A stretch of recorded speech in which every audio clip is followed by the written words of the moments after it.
बिस्मिल्लाहिर्रहमानिर्रहीम, अस्सलाम वालेकुम, गुड मॉर्निंग, सुबह बखैर, खुश आमदीद कहते हैं आपको। सुबह के रंग एम न्यूज़ के संग में मैं हूं नाज़िश खटक और मेरा साथ दे रहे हैं नजमुस साकिब। उम्मीद करता हूँ आप सब खैरियत से होंगे, जहाँ पर भी होंगे खुशबाश होंगे, आपके वीकेंड बहुत अच्छे से गुजरा होगा और आप दोबारा से नए हफ्ते की तैयारी मुकम्मल होकर नया हफ्ते का आगाज़ आप लोग कर चुके होंगे। ख़वातीनो हज़रात, कुरान करीम की आज आयत सूरतुल हुजुरात की आयत नंबर है 11, सूरह नंबर है ये 49 और इसकी आयत नंबर 11 में अल्लाह ताला फरमाते हैं, या अय्युहल्लज़ीना आमनू ला यस्खर कौमुम मिन कौमिन असा अन यकूनु खैरम मिनहुम, जिसका उर्दू तर्जमा है कि ए ईमान वालों, कोई कौम किसी कौम का मजाक ना उड़ाए। मुमकिन है कि वो जिनका मजाक उड़ाया जा रहा है उनसे बेहतर हो। इसका पस मंज़र और वजाहत जो उलमा ने की है, जो तफसीर में आई है कि इस शान नज़ूल का पस मंज़र ये है कि कुछ सहाबा कराम ने दूसरे सहाबा कराम को गुर्बत के एतबार से, लिबास के एतबार से और जिस्मानी शक्ल या समाजी हैसियत के हिसाब से कमतर समझा या उन पर तंज या मजाक उड़ाया था। तो अल्लाह ने इसको सख्त नापसंद फरमाया और ये आयत जो है ये नाजिल हुई। और इस आयत में हमें सिखाया जाता है कि ज़ाहरी हैसियत आपकी जो है, आपकी शक्ल जो है, आपका रंग, नस्ल, आपका जो एक ज़ाहिरी हुलिया है, उससे किसी पर भी जो है ना वो तंज या मजाक नहीं करना चाहिए। बल्कि बुनियादी पैगाम इसमें ये मिलता है कि किसी का मजाक उड़ाने से आप जो है वो उसकी दिल आज़ारी कर रहे हैं, आप अपने अंदर तकब्बुर और गुरूर का जो मादा है वो पैदा कर रहे हैं और इखलाक की गिरावट का जो है ना वो आप मुजाहिरा कर रहे हैं। सो ईमान में, किरदार में और अल्लाह के नज़दीक वो शख्स क्या पता हमसे कितना बेहतर हो, जिसको हम जो है वो आज मजाक उड़ा रहे हैं या हमारे बच्चे किसी को बुली करते हैं, किसी भी एतबार से आप किसी का भी जो है वो मजाक उड़ाते हैं। तो इज़्ज़त का असल मयार इसी सूरत में अल्लाह ताला आगे जो है वो फरमाते हैं कि इन्ना अक्रमकुम इंदल्लाहि अत्काकुम, जिसका ये तर्जुमा है कि बेशक अल्लाह के नज़दीक सबसे ज़्यादा इज़्ज़त वाला वो है जो सबसे ज़्यादा परहेज़गार है। तो गोया ये मालूम हुआ कि ना दौलत इंपॉर्टेंट है, ना नस्ल इंपॉर्टेंट है, ना ज़बान इंपॉर्टेंट है। और अल्लाह ताला कुरान में ये फरमाते भी हैं कि ये नस्ल और ये ग्रोह और ये कबीले सिर्फ शनाख्त के लिए बनाए गए हैं, ताकि एक दूसरे से तुम शनाख्त करो। और आज के दौर में इसका इत्तलाक इस तरीके से होता है कि क्लास में किसी तालिब इल्म का मजाक ना उड़ाया जाए। हमें अपने बच्चों को ये सिखाना चाहिए और फिर गुर्बत के एतबार से, लहजे के एतबार से, रंग के एतबार से या किसी भी कमज़ोरी तबके के एतबार से आप लोग किसी का भी मजाक ना उड़ाएं। तो खुलासा यह है कि इस्लाम में किसी का मजाक जो है वो उड़ाने का हुक्म किसी भी बुनियाद पर नहीं दिया गया, क्योंकि कोई किसी से अफजल और किसी से बेहतर नहीं है।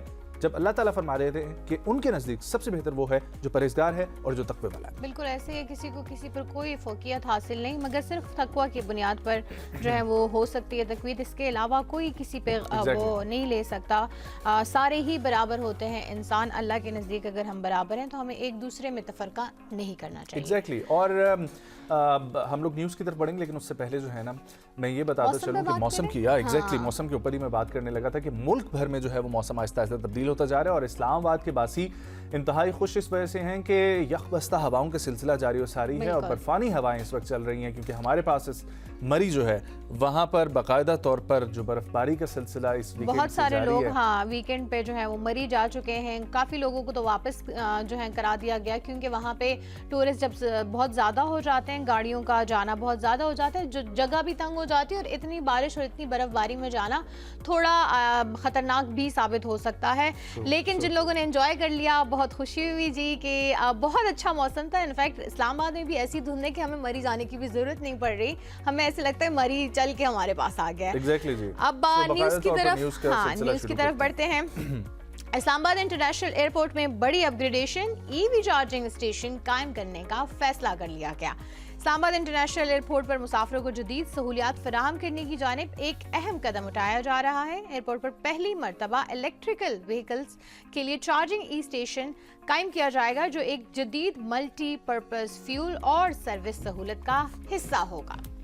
बिल्कुल जी। Islamabad international airport one of the very fine, very elegant and very structural airport in Pakistan, और इसको भी अब मज़ीद अपग्रेड किस तरह से किया गया, क्योंकि आपको पता ही है कि EV systems all around the world काम कर रहे हैं। लोग नया प्लाजा भी बना रहे हैं तो उसके अंदर ईवी चार्जिंग सिस्टम रख रहे हैं। तो डेफिनेटली इट्स इंपॉर्टेंट नाउ, जब गाड़ियाँ बहुत सारी हमारे पाकिस्तान में अब इलेक्ट्रिकल व्हीकल्स आ रही हैं, तो उसके लिए चार्जिंग सिस्टम भी ज़्यादा से ज़्यादा होने चाहिए। और airport it is not about the airport but, लेकिन वैसे इलेक्ट्रिकल व्हीकल रखने का, इलेक्ट्रिक व्हीकल क्या लगता है आपको, फ़वाइद ज़्यादा है या नुकसान ज़्यादा है? फ़वाइद ज़्यादा है। क्योंकि अच्छा? उसकी वजह यह है कि अगर आपका घर है, आप घर में अपना ईवी सिस्टम लगा सकते हैं राइट। और आप ये फर्ज करें कि आपके घर में सोलर सिस्टम भी लगा हुआ है, तो थ्रू सोलर आप अपनी गाड़ी को चार्ज कर रहे तो हैं। वो कितने किलोमीटर तक चल सकती है? क्योंकि वो जैसे जो स्कूटीज हैं, आई थिंक वो सिर्फ किसी ब्रांड की इंडोर्समेंट नहीं करेंगे, लेकिन एसयूवीज जो हैं वो ज्यादातर चल जाती हैं 600, 500 समथिंग, ओके। और 300 कुछ चल रही हैं, कुछ और 400 रफ्तार में चल कोई रही हैं। कमी नहीं होती, जैसे पेट्रोल पे गाड़ी चलती है वैसी ही चलती है। सेम ईवी, क्योंकि Okay. अब देखें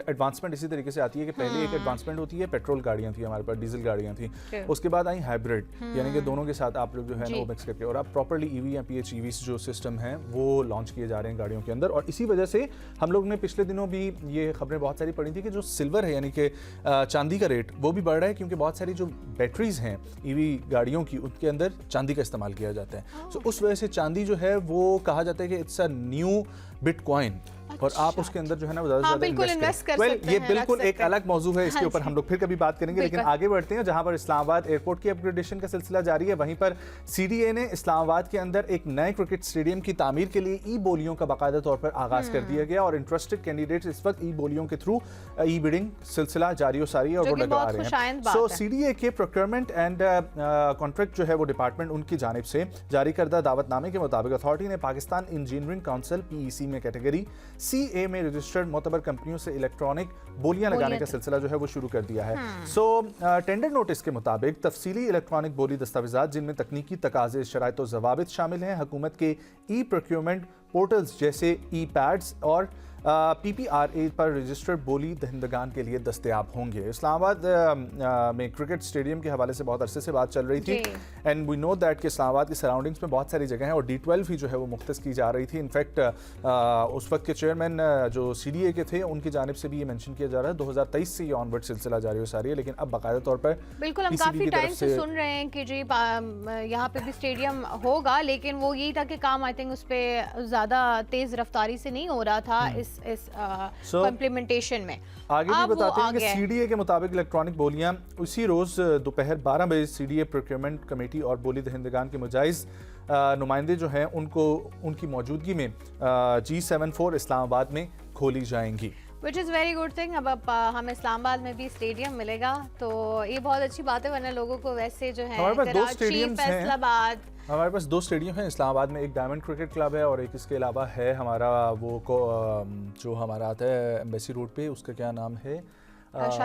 शालीमार, या जी, जी। एग्जैक्टली हाँ, Shalimar but I cricket think stadium. उसका जो एरिया है वो इतना ज़्यादा नहीं है हाँ। जिसपे इंटरनेशनल क्रिकेटर्स जो हैं वो मैच खेल सके, क्योंकि उसके लिए शायकीन भी बहुत ज़्यादा तादाद में आते हैं और उसके लिए चाहिए भी ज़्यादा बड़ी जगह दरकार होती है, क्योंकि रोड पे आप गाड़ियाँ भी नहीं खड़ी कर सकते। सो आई थिंक ये एक बहुत अच्छी बात है कि अब D12 जो कि थोड़ा सा डेवलप्ड एरिया से नहीं है, साइड पे और है। अक्सर बहुत सारे दिनों से ये बात भी होती थी कि जब यहाँ पर टीम्स आती हैं और ट्रैफिक जाम होती है, जी। वो ड्यू टू कि रावलपिंडी का क्रिकेट स्टेडियम बहुत सारे हब के दरमियान में बना हुआ है, कमर्शियल हब, रेजिडेंशियल हब के दरमियान में, उसकी वजह से So लोग जो ये कहते हैं कि- जिंदगी है वो थोड़ी कि शहर से थोड़ा सा बाहर होना चाहिए क्रिकेट ताकि स्टेडियम। कारवानी जिंदगी भी चलता रहे, मुअत्तल ना हो। आगे बढ़ेंगे जी। वजीर आला पंजाब मरियम नवाज ने वाघा बॉर्डर लाहौर पर आज तो तामीर ही हम लोग जिक्र ऐसा कर रहे है हैं। जी, बहुत सारी डेवलपमेंट है। ओवर द वीकेंड बहुत कुछ हुआ है। इनफैक्ट बहुत ही अच्छी बात है कि इस साल की शुरुआत में ही बहुत सारी नई चीज़ें, नई डेवलपमेंट्स देख रहे हैं पाकिस्तान में, ये बहुत अच्छी बात है। वज़ीर आला पंजाब मरियम नवाज ने वाघा बॉर्डर लाहौर पर तामीर किए गए अरीना का इफ्तिताह कर दिया।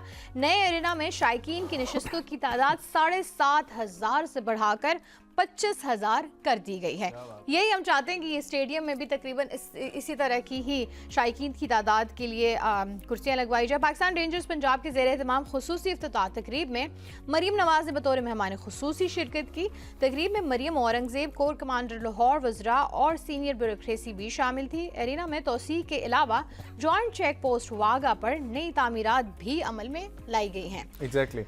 सो ये खुशाइंद बात है। वाघा बॉर्डर आप सभी को पता है कि शायकीन बड़ा जोश व जज्बा वहाँ पर रखते हैं और जाते हैं, और विजिटर्स के लिए लाहौर जो भी विजिट करते हैं उनके लिए एक मकाम होता है कि वाघा बॉर्डर जाकर उधर सेरेमनी अटेंड की जाए। तो उसकी अपग्रेडेशन का सिलसिला जारी व सारी था जो मुकम्मल हो चुका है और वज़ीर आला पंजाब ने इसका इफ्तिताह किया है। आगे बढ़ते हैं और जिक्र करते हैं जी, पाकिस्तान में इन्वेस्टमेंट आ रही है और इन्वेस्टमेंट के बहुत सारे ज़राए पाकिस्तान में मौजूद हैं।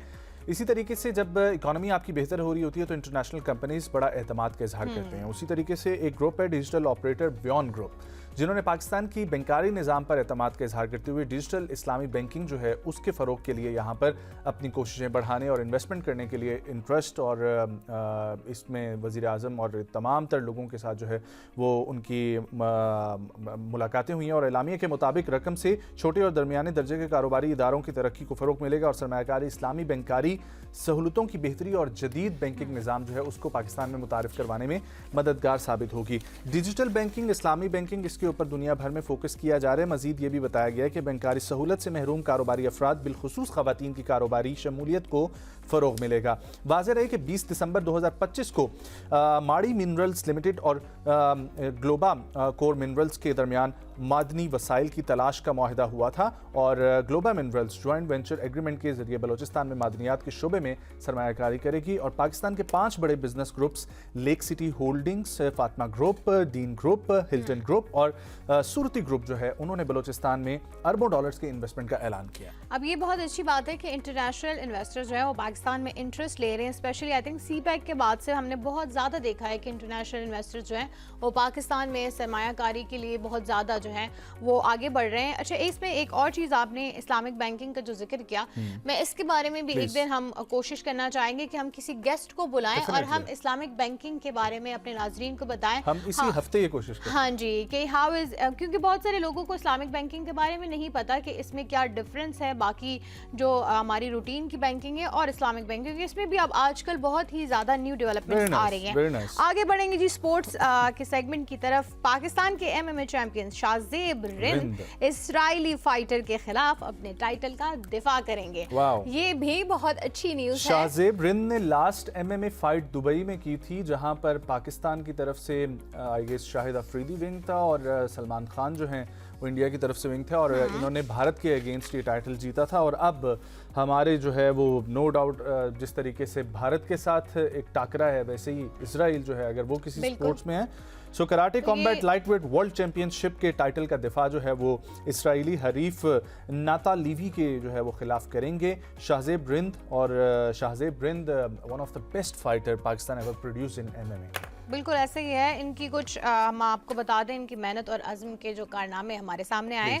25 जनवरी 2025 को कराटे कॉम्बैट 52 में मियामी में रिंद ने साबिक 3 मरतबा के वर्ल्ड चैंपियन एड ग्रिस स्क्रेवर्स को 0-7 के स्कोर कार्ड से शिकस्त देकर ये टाइटल जीता था। इससे कबल कराटे कॉम्बैट 44 में मेक्सिको सिटी में रिंद ने एक शानदार और तेज तरीन फाइट अंजाम दी थी जहां उन्होंने पेरोके के मार्को क्यूबस को सिर्फ 21 सेकंड में फ्लाइंग नी, हाई किक और ग्राउंड स्ट्रिक्स के साथ नॉकआउट कर दिया था। अब ये उनके कुछ कारनामे ऐसे हैं जो कि कोई भी नहीं जो है नज़रअंदाज कर सकता। और इसके बाद ये टाइटल का दिफा करना कि जी वो इजराइली एक जो फाइटर हैं उनका दिफा करेंगे, बहुत ही दिलचस्पी जो है लोग ले रहे हैं इसमें। और लेट्स सी, हमें भी बहुत वो है इंतजार है इस घड़ी का कि इंशाल्लाह ये भी टाइटल पाकिस्तान ही जीतेगा। वेल जी, अगली खबर भी हमारे पास स्पोर्ट्स से रिलेटेड है लेकिन वो पाकिस्तान में नहीं बल्कि दुनिया में जो शायकीन फुटबॉल हैं उनके फेवरेट लियोनेल मेसी, उन्होंने क्रिस्टियानो रोनाल्डो और टॉम ब्रेडी जो हैं उनको भी एथलेटिक्स में 2025 और 21वीं सदी में खासतौर पर जो है पीछे छोड़ दिया है। किस तरीके से हर खेल के अपने सितारे होते हैं, हमें ये मालूम है कि लियोनेल मेसी उनकी अपनी फ़ैन फॉलोइंग है, क्रिस्टियानो रोनाल्डो उनकी अपनी फ़ैन फॉलोइंग है। ताहम ये बहस हमेशा जारी रहती है कि कौन बेहतर है कौन नहीं है, लेकिन अब एक मोतबर दर्जा बंदी ने शायकीन के फैसले को जो है ना वो आसान कर दिया है।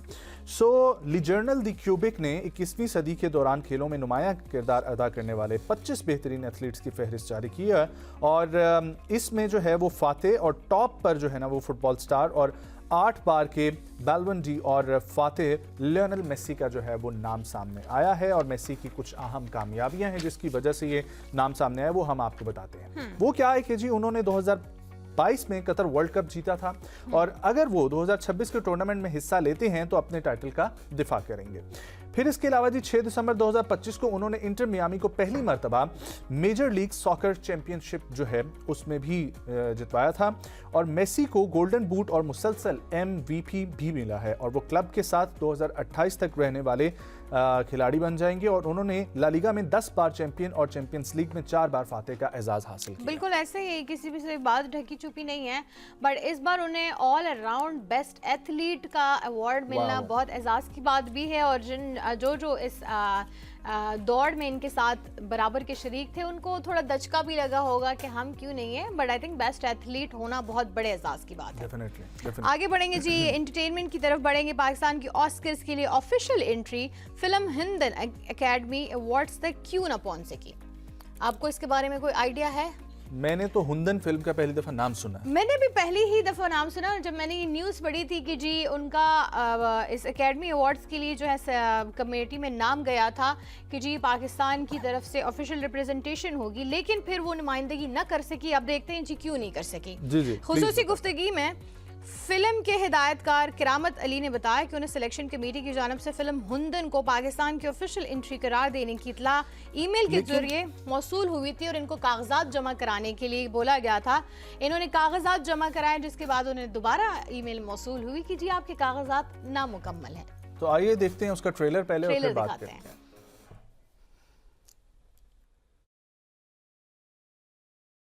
Shehinu juayobam da taruke chabam. Chishbunya kalni asmanini ke yada mi rude gashibim. Be yada da mermina sanetike. Le da minasa tamaka gon me mi kole.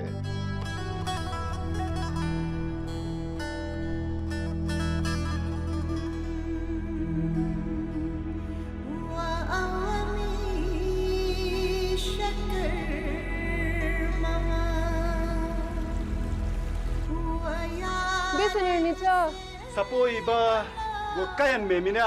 Yala da go wanani mo show.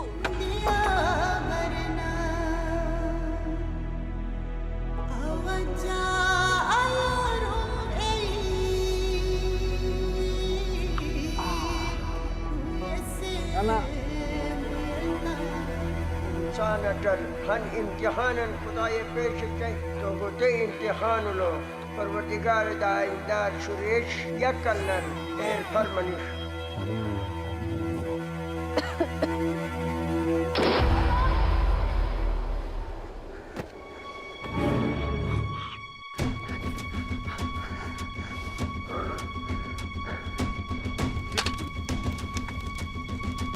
Keduya kol giri chapan shechen nusendi mebam kol hini chapshes mana.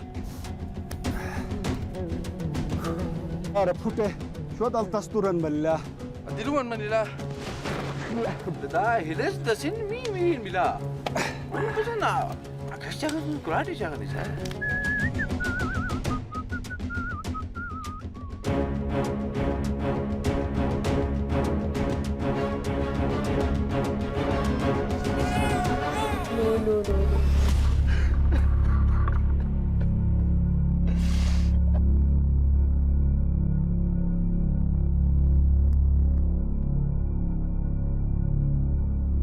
खुदाए उम्र what an interesting film. इसके बारे में I don't know हमने क्यों नहीं सुना हुआ था, लेकिन ये गिलगित बल्तिस्तान की ज़ुबान ब्रुशिस की उसमें बनी हुई ये फिल्म है। और गिलगित में जिस तरीके से सिनेमेटोग्राफी इसमें हुई है, जो फिल्म की स्टोरी नज़र आ रही है, जो कल्चर नज़र आ रहा है, जो कॉन्सेप्ट है, वो तो बहुत रॉ और बहुत अच्छा नज़र आ रहा है।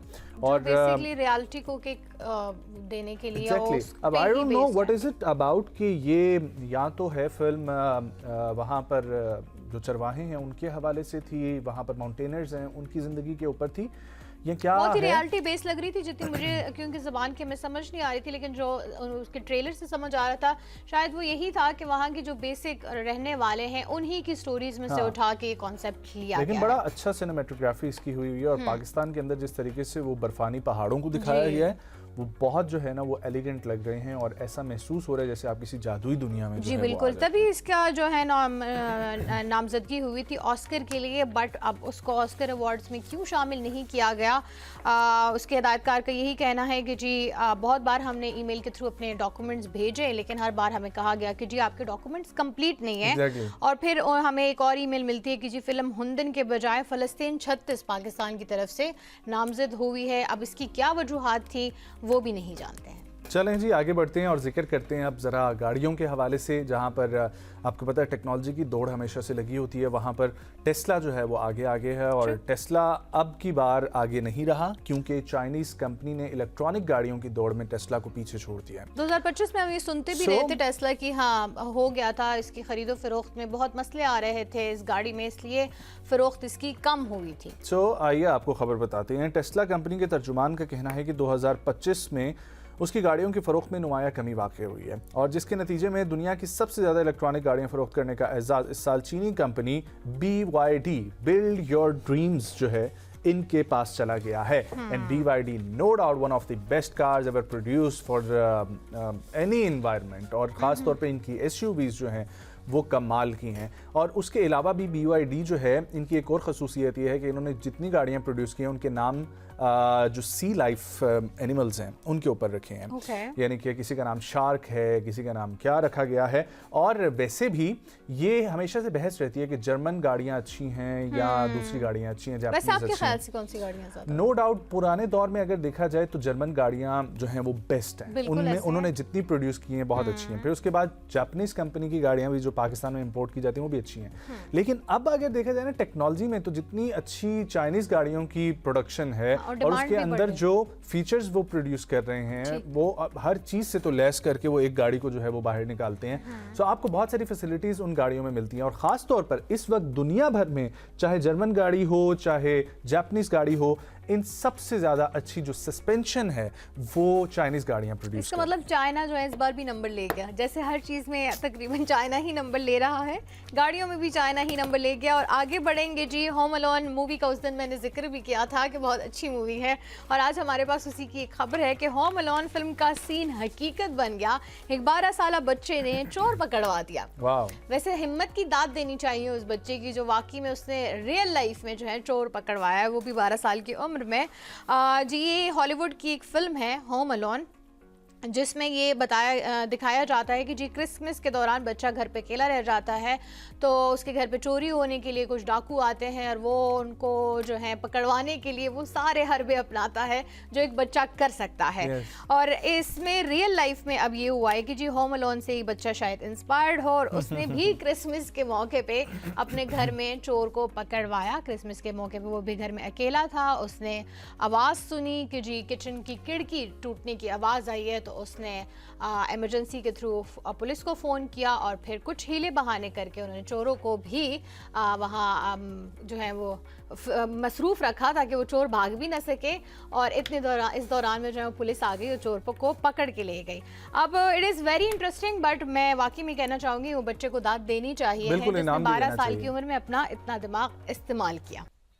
वेलकम बैक नाज़रीन, सुबह के रंग एम न्यूज़ के संग में एक बार फिर से खुश आमदीद। और आज हम बात कर रहे हैं सिक्योरिटी चैलेंजेस के बारे में कि जो 2025 में पाकिस्तान को दरपेश सिक्योरिटी चैलेंजेस न सिर्फ पाकिस्तान में बल्कि आलमी सतह पर 2025 के साल में कितनी दहशतगर्दी हमने देखी है, जो कि आई थिंक लम्हा फिक्रिया भी है कि काफी टाइम से हम देखने में आ रहा था। Pakistan institute of peace studies की जानिब से एक रिपोर्ट जारी की गई है जिसमें ये बताया गया है कि कलअदम तहरीक तालिबान पाकिस्तान TTP और उसके इत्तेहादी ग्रोहों को दहशतगर्दी का बड़ा जिम्मेदार करार दिया गया है। इसमें कुछ ग्रुप्स हैं जिनके नाम हैं TTP है, हाफिज़ गुल बहादुर ग्रुप है, लश्कर इस्लाम है और दाइश खुरासान की जानिब से तकरीबन 489 जो है वो अफराद जाँ बहक हुए हैं और 881 ज़ख्मी हुए हैं इनके हमलों में। और सिक्योरिटी फोर्सेज की कार्रवाइयों और खुदकुश हमलों में तकरीबन 243 दहशतगर्द जो है उनके भी हलाक होने की जो है वो खबरें हैं। और सिक्योरिटी फोर्सेज और कानून नाफिज करने वाले इदारे जो है मजमूई तौर पर 437 एहलकार इनमें शहीद हुए हैं और 174 पुलिस एहलकार हैं, 122 फौजी अफसरान हैं और फौजी जवान हैं और 107 फ्रंटियर कोर के एहलकार शामिल हैं। इसके अलावा 354 आम शहरी भी दहशतगर्दी के शिकार बने हैं। अब दूसरी जानिब खत्ते में अदम इस्तेहकाम जो है वो उसकी एक मिसाल अफगानिस्तान ने कायम की हुई और अफगानिस्तान और भारत का जो गठजोड़ है वो कहीं से ढका छुपा नहीं है। दोहा के अंदर भी मुज़ाकरात हुए, तुर्की के अंदर भी मुज़ाकरात हुए, लेकिन वो मुज़ाकरात की कामयाबी या वो नाकामी उन तमाम तर सूरत हाल के बाद अभी भी सिचुएशन ये है कि पाकिस्तान और अफगानिस्तान के दरमियान बॉर्डर्स पर सिचुएशन हो या अंदरूनी मामलात हो, बार बार दहशतगर्दी के हवाले से अफगानिस्तान की जानिब से दरअंदाजी की जाती है। इसी के ऊपर गुफ्तगू करेंगे। खित्ते में अमन के लिए एक बहुत बड़ा खतरा है, इसी के लिए हमें गेस्ट जो है इन स्टूडियो ज्वाइन कर रहे हैं सानुल्लाह महसूद। इनसे बात करेंगे। सिक्योरिटी पाकिस्तान की जो है वो बहुत हमें देखने में आ रही है, बहुत बदतरीन हालात में। अस्सलाम वालेकुम जी। 2025 की रिपोर्ट में 699 दहशतगर्दी के वाकयात देखने में आए हैं। कितनी अलार्मिंग सिचुएशन है ये? नहीं, बहुत ज़्यादा है। यानी हम अगर इसको कंपेयर कर लें जो पीक टाइम था मिलिटेंसी का पाकिस्तान में, तो वो 2007 जिस साल यानी टीटीपी बनी थी और 2010 तक, तो एग्जैक्टली वो जो उस वक्त नंबर्स थे, फिगर्स थे, जिस तरह आपने इंट्रो में मेंशन किए, तो वो चीज़ें हमें अब यानी वो नज़र आ रही हैं। दोबारा नज़र आ रही हैं। 2025 में एग्जैक्टली उस बल्कि उसको क्रॉस कर चुके हैं। ठीक। तो एक्सट्रीमली अलार्मिंग सिचुएशन है सिक्योरिटी फोर्सेस के लिए भी, हुकूमत के लिए भी, और जो सूबाई हुकूमत है ख़ासकर खैबर पख्तूनख्वा की, उनके लिए भी, क्योंकि वो डायरेक्टली कन्फ्रंट कर रहे हैं। और ये चैलेंज सिर्फ खैबर पख्तूनख्वा में नहीं, बल्कि अगर आप बलूचिस्तान में भी देखें तो वहाँ पे भी एक यानी मिक्स किस्म की मिलिटेंसी है। एक तरफ जिहादिस्ट मिलिटेंसी है जो कि तालिबान के मुख्तलिफ गिरोह, दाइश, खुरासान का आपने जिक्र किया, और दूसरी तरफ जो बलोच नेशनली सेपरेटिस्ट हैं उनकी तरफ से। तो अभी उनका भी गठजोड़ नज़र आ रहा है कि यानी बिल्कुल एक सेकुलर जो मिलिटेंट वो है ऑर्गेनाइजेशन है, और दूसरी तरफ जो बिल्कुल हार्डकोर इस्लामिस्ट जिहादिस्ट है। तो कॉमन एनिमी की वजह से उन दोनों के बीच में भी ऑपरेशनल फ्रंट पे, प्रोपेगेंडा फ्रंट पे, लॉजिस्टिक वहाँ पे एक गठजोड़ हमें नज़र आ रहा है। तो 2026 भी मेरे ख्याल में मुश्किल साल होगा। अच्छा इहसानुल्लाह साहब, ये फरमाइएगा कि जिस तरीके से हम देखते हैं कि पाकिस्तान की बड़ी कोशिशें हैं, पाकिस्तान ने जानी और माली नुकसान करवाया वॉर ऑन टेरर से ऑनवर्ड, लेकिन उसके बाद भी अमन कायम ना होना, तो सिक्योरिटी हिकमत अमली में कोई कमी है कहीं पर, या कुछ और वजह हैं? है सिक्योरिटी जो आपकी नेशनल सिक्योरिटी पॉलिसी आप कह लें, या खासकर जो काउंटर टेररिज्म के हवाले से आपकी पॉलिसी है, तो पिछले तकरीबन 23 साल से हम वो कर रहे हैं, तो उनका एज सच हमें रिजल्ट नहीं मिल रहा है जो कि मिलना चाहिए था। और दूसरी तरफ अगर देखिए काफ़ी कुर्बानियाँ भी दी जा रही हैं। यानी आपकी शो में आने से पहले मैं वैसे फिगर चेक कर रहा था, तो तकरीबन 1 दर्जन से ज़्यादा, बल्कि कुछ तो कोट कर रहे हैं कि 24 के करीब, और कुछ कह रहे हैं कि 16 के करीब सिर्फ आपके जो मेजर रैंक के ऑफिसर्स हैं वो यानी शहीद हुए हैं फिर ये 2025 में। कर्नल भी हैं, लेफ्टिनेंट कर्नल्स भी हैं, उसमें कैप्टन वगैरह, लेफ्टिनेंट्स वगैरह, तो ये एक मेरे ख्याल में वो जवान बेचारे तो डेली वो टारगेट हो रहे हैं। उसमें जो सबसे बड़ी मुझे personally flaw as a counter terrorism expert कि हमारा हमेशा से फोकस रहा है काइनेटिक्स पे, यानी हम कि बंदूक उठा के हमने इसको ख़त्म करना है, और जो असल चीज़ फीड कर रही है मिलिटेंसी को, वो आपकी गवर्नेंस, एक्सट्रीम पुअर गवर्नेंस का सामना कर रहा है खैबर पख्तूनख्वा और बलूचिस्तान। गवर्नेंस के शदीद मसाइल है वहाँ पे, और उसमें फिर डेवलपमेंट अगर देख लें, और उसकी वजह से पहले होता ये है कि सोशल अनरेस्ट फीड होती है, वो होती है, और उस सोशल अनरेस्ट को फिर ये जो मिलिटेंट ग्रुप से प्रोपेगेंडे की वजह से एक्सप्लॉइट करते हैं रिक्रूटमेंट के लिए, फिर हमलों के लिए। तो मेरे ख्याल में कि काउंटर टेररिज्म का फोकस होना चाहिए बंदूक के साथ साथ ये जो बाकी एलिमेंट्स हैं, जिस तरह गवर्नेंस की इशू हो, जो सोशल अनरेस्ट हो, उसको कैसे एड्रेस किया जाए। अच्छा देखिए, आप काउंटर टेररिज्म एक्सपर्ट हैं, राइट? आपने अपनी ज़िंदगी का निस्फ हिस्सा इसी को दे दिया, ठीक। ये बताइए कि हमारे जो काउंटर टेररिज्म के काम करने वाले लोग हैं वो बेसिकली काउंटर कर क्या रहे हैं? क्योंकि हम देखते हैं कुछ अरसे के लिए तो चुप कर जाते हैं ये जो इसी तरह के जहादी होते हैं, लेकिन वो दोबारा आ जाती हैं। सो वजूहात क्या हैं, वो क्या कर रहे हैं जो उनसे भूल चूक हो रही है? सबसे बड़ी मिसाल जो थी, जो पाकिस्तान क्लेम भी करता है और है भी, यानी टैक्टिकल फ्रंट पे अगर देखें तो वो ऑपरेशन ज़रब अज़ब है। मकामी लोगों का काफ़ी नुकसान हुआ था, लेकिन जो एक ऑब्जेक्टिव सेट किया था नॉर्थ वज़ीरिस्तान में कि हमने यहाँ इस इलाके को खाली करने हैं जो मिलिटेंट ग्रुप्स हैं उनसे, तो वो पाकिस्तानी गवर्नमेंट उस वक्त अचीव कर चुकी थी। उसके बाद होना चाहिए था कि वो रिहेबिलिटेशन की तरफ जाते, स्टेबिलिटी लेके आते, लोकल लोगों को इंगेज करते, लेकिन उन्होंने वो ना किया। वो जो लोगों का भरोसा जीतने वाला काम था वो फैक्टर रह गया। उन्होंने कंप्लीटली किया, और बीच में ये कि ऑपरेशन करना यानी किसी को मारना एक सिंपल टर्म में वो बड़ा आसान है, लेकिन उसके बाद जो मामला थे उसको संभालना वो सबसे मुश्किल चीज़ होती है। तो पोस्ट ऑपरेशन फेज जो था वो इनसे मैनेज ना हो पाया। हम पढ़ गए पॉलिटिकल इंजीनियरिंग में कि इस्लामाबाद में किसको लेके आना है, केपी में किसको लेके आना है, और वो चीज़ हम इग्नोर कर गए। दूसरी तरफ अगर हम देखें, जो सबसे इंटरेस्टिंग और शॉकिंग चीज़ होनी चाहिए कि टीटीपी जो कि इंतहाई मुश्किल पोजीशन में थी उस वक्त, इंटरनल फाइटिंग थी, एक दूसरे को मार रहे थे, उनको ठिकाने नहीं मिल रहे थे, वो बैठे उन्होंने इंट्रोस्पेक्शन की कि हमने क्यों ये मार खाई। 2 साल तक उन्होंने वो बैठ के 2018 में फिर हम देखते हैं कि वो दोबारा से रीसर्फेस होके, और आज उसकी पोजीशन ये हो गई है कि 2 ममालिक के बीच में बाकायदा 3-4 दफ़ा यानी एक तरह से जंग हो चुकी है अफगानिस्तान और पाकिस्तान टीटीपी की वजह से। अच्छा टीपू साहब, जिस तरीके से हम लोग देख रहे हैं ना, ये सारी सिक्योरिटी की फोर्सेस की सूरत हाल, हमारे लोगों का नुकसान भी हो रहा है। अफगानिस्तान के अंदर तालिबान की हुकूमत है, उनको पुष्टपनाही हासिल अमेरिका की है, और टीटीपी को पुष्टपनाही हासिल है उधर के तालिबान की। अब तालिबान जो है ये क्या वाकई, इसके ऊपर आप बेहतर बता सकते हैं। अफगानिस्तान के अंदर जो कानकनी के हवाले से और वहाँ पर जो मादनी वसाइल हैं उनको निकालने के हवाले से उनकी सरजमीन है, वो वहाँ पर कर रहे हैं, लेकिन वहाँ पर लोकल्स का जो है वो काफ़ी उनको रिस्ट्रिक्शन का सामना करना पड़ रहा है। तो इस हवाले से क्या खबरें हैं और इससे खित्ते की सिक्योरिटी को क्या जो है वो मुतासिर कुन सूरत हाल होगी? क्योंकि तमाम तर जब गठजोड़, जिसमें खुरासान भी शामिल है, दाइश भी शामिल है, ये सब जब मिल जाएंगे, TTP भी होगा, तालिबान भी होंगे, फिर वहाँ से मादनी वसाइल भी निकलेंगे, तो खित्ते के अमन के लिए कितना खतरा हो सकती है? तो एक बात यानी कि हमसे गलती हुई जब पूरा दोहा पीस प्रोसेस था, तो उस वक्त पाकिस्तान को चाहिए था, क्योंकि पाकिस्तान फैसिलिटेट कर रहा था और ये पाकिस्तान खुद भी क्लेम करता था और इंटरनेशनल कम्युनिटी भी उसको एंडोर्स करती थी कि पाकिस्तान एज ए फैसिलिटेटर का किरदार अदा कर रहा है पूरा दोहा पीस प्रोसेस अमरीकियों और तालिबान को मुज़ाकरात के लिए। उस वक्त पाकिस्तान को चाहिए था कि वो TTP का जो एलिमेंट था वो ज़रूर इंक्लूड कराता अपने जो पीस डील हुई थी, उसमें अलकायदा तो मेंशन है लेकिन उसमें TTP नहीं है। हम उस वक्त जो सीनियर सिक्योरिटी ऑफिशियल्स जो कि खुद इस प्रोसेस का हिस्सा थे, जब उनसे पूछते थे तो वो कहते थे कि नहीं अफगान तालिबान तो हमारे अपने लोग हैं, वो जब हुकूमत में आएंगे तो हमारे जितने भी कंसर्न्स है उसको वो एड्रेस करेंगे, लेकिन वो नहीं कर पाए। और हम यही बताते थे कि ये आइडियोलॉजिकल इनका एक ताल्लुक है, ये कभी भी आपके लिए TTP को अबैंडन नहीं करेंगे, लेकिन वो अब चीज़ अब गलत साबित हुई।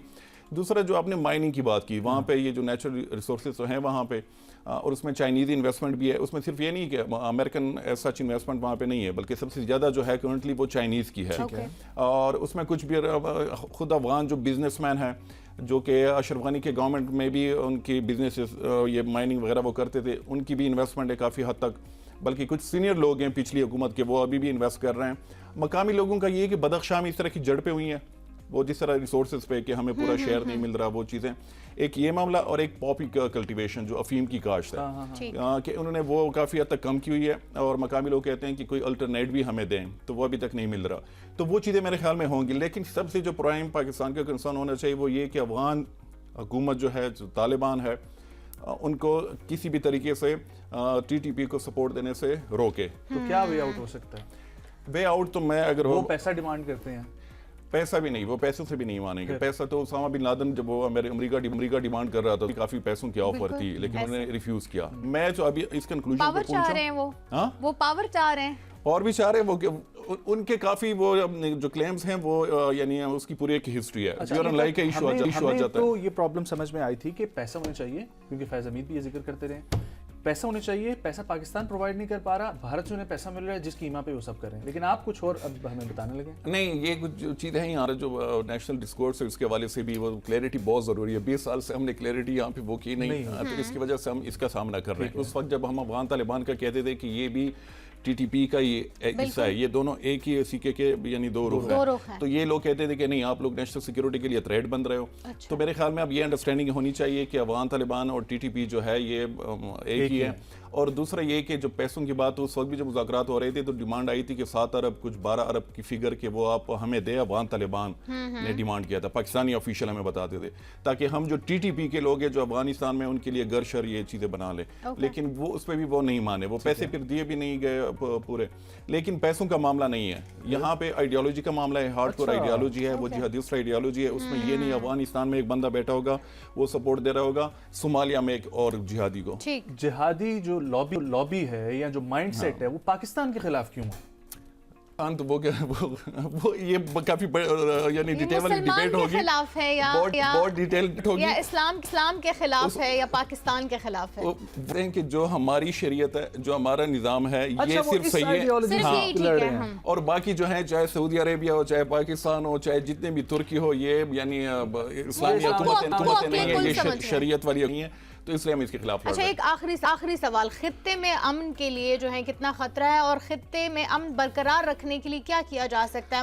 अफगानिस्तान ताजिकिस्तान का इशू हो, पाकिस्तान अफगानिस्तान का इशू या किसी का भी इशू हो, खित्ते में अमन बरकरार रखना जरूरी है। अभी जिस तरह आप जिक्र किया तो उसमें टर्की दोहा में कतर ने किया, लेकिन वो चीज़ कामयाब नहीं हो सकी। फिर टर्की अभी भी कोशिश कर रहा है, लेकिन जो अभी कुछ जिसका रिजल्ट सामने नजर आ रहा है वो सऊदी मीडिएशन है। तो डेलीगेशन सऊदिया से आए भी थे, कुछ इतलात हैं कि काबुल भी गए थे, इस्लामाबाद भी आए थे, और हो सकता है दोबारा आए हों या यानी आ जाएं कुछ ही दिनों में।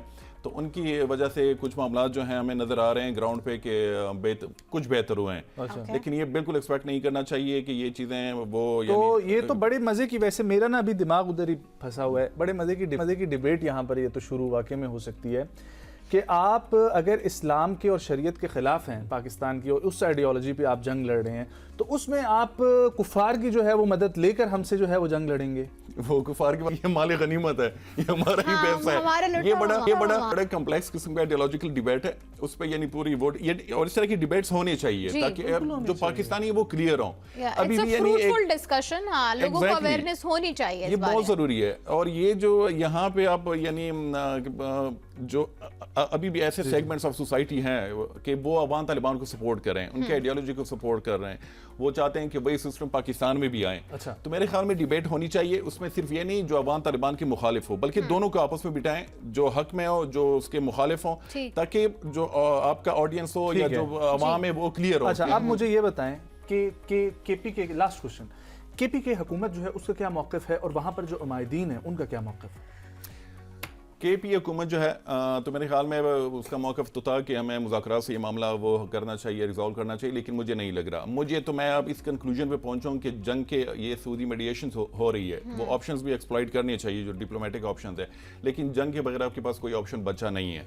कभी कभार आपको you have to go for a war, तो उसके बगैर आप नहीं कर सकते। तो अभी जो मामलात हैं मौका मिलना चाहिए। ये सऊदी मीडिएशन की जो मैंने बात की, फिर अफगान जो अज़ार के करीब वहाँ पे स्कॉलर्स हैं, उनकी तरफ से एक डिक्लेरेशन आया कि अफगान जो है वो किसी और मुल्क में नहीं लड़ सकती, ये शरिया के खिलाफ है। तो इन चीज़ों को मौका देना चाहिए। लेकिन दूसरी तरफ अगर देखें तो टीटीपी वगैरह वो भी यानी उनका बिल्डअप हो रहा है, ये कमज़ोर वो कमज़ोर नहीं है, उनकी तरफ से उनके ऊपर कोई प्रेशर नहीं है अफगानिस्तान में, ना कोई रिस्ट्रिक्शंस हैं, तो उनकी एक्टिविटीज़ वैसी ही हैं जैसे वो माजी में हुआ करती थी 2-3 महीने पहले। Well, thank you so much Ehsanullah Tipu साहब आपके आने के लिए। हम लोग बात करते पाकिस्तान और अफगानिस्तान और सिक्योरिटी के खासतौर पर पाकिस्तान को जो मसाइल दरपेश हैं उसके ऊपर रिपोर्ट आई है, उस हवाले से will take a break, stay with us, वापस आते हैं, कंटिन्यू करेंगे हमारे साथ। वेलकम बैक नाजरीन, सुबह के रंग एम न्यूज़ के संग में दोबारा खुशामदीद। और आज हम बात कर रहे हैं ग़िज़ाइयत के हवाले से। बिलाशुबा इंसान उम्र के जिस हिस्से में भी हो, चाहे वो बिल्कुल छोटा इन्फेंट हो या फिर वो बड़ा हो जाए, एडल्ट हो जाए, ग़िज़ाइयत से ही उसकी जिस्म की नशोनुमा होती है। उसके इवन दिमाग जो है वो भी बड़ा तभी होता है जब उसे नशोनुमा ठीक तरीके से मुकम्मल तौर पर पूरी मिल रही हो। अब उम्र के कौन से हिस्से में कौन कौन सी चीज़ों की ज़रूरत होती है, आयरन डेफिशिएंसी क्या होती है, मैग्नीशियम डिफिशिएंसी क्या होती है, कैल्शियम जो है वो हमारी हड्डियों को कैसे मजबूत करता है, किस उम्र में कैल्शियम लेना ज़्यादा ज़रूरी होता है और किस उम्र में जो है वो बाकी चीज़ों का इस्तेमाल ज़रूरी होता है। कौन से फ्रूट्स ऐसे हैं, कौन से खाने ऐसे हैं जिनको हम यूज़ करके ये कुदरती ग़िज़ाइयत वाली चीज़ें ले सकते हैं, बजाय इसके कि हम मल्टीवाइटामिन्स की तरफ जाएं या विटामिन डी के इंजेक्शन ले या इस तरह कोई चीज़ें। तो इसके लिए हम आज बात करेंगे माहिर ग़िज़ाइयत से, न्यूट्रिशन एंड डाइटिशियन है डॉक्टर नौशीन साहिबा। अस्सलाम वालेकुम। अस्सलाम वालेकुम। नौशीन, जैसे मैंने बताया, उम्र का कोई हिस्सा भी हो, इंसान को नशोनुमा जो है वो बुढ़ापे में भी इवन आपको नशोनुमा की ज़रूरत पड़ती ही है। कौन सी ग़िज़ाइयत की चीज़ें किस उम्र में लेनी चाहिए? छोटा बच्चा हो उसको कहाँ से शुरुआत करनी चाहिए और जैसे जैसे आप बढ़ते जाते हैं क्या क्या चीज़ें बॉडी में कम होती हैं? अच्छा देखो, सबसे पहली चीज़ कि ग़िज़ा इज़ योर बिल्डिंग ब्लॉक, ठीक है। ग़िज़ा के बगैर आपका चाहे बच्चा, बुजुर्ग, जवान, कोई खड़ा नहीं हो सकता, राइट। हम हमेशा कहते हैं कि आपने बचपन से ही बच्चों की ग़िज़ा को करना है, क्योंकि जब बुनियाद स्ट्रांग होगी तो वो अंदर लॉन्गर रन भी चीज़ चलती चली जाएगी। अब सारी बात ये है कि करना क्या है। फर्स्ट 6 मंथ्स तो हमने कहा कि माँ का दूध जो है वो बच्चे के लिए बेस्ट है। उसके बाद वीनिंग शुरू हो जाती है। वीनिंग में आपने उनको क्या देना है? सो आप उनको दे रहे हैं जी सॉलिड्स हैं, तो उसमें आपने, मैं हमेशा कहती हूँ, प्रोसेस खानों से आपने अपने आप को दूर रखना है, क्योंकि अगर आपके प्रोसेस खाने रहेंगे तो आपकी उसके अंदर इतनी चीज़ें और एडेड होती हैं कि डेफिनेटली वो आपकी इम्यूनिटी को अफेक्ट करना शुरू कर देते हैं।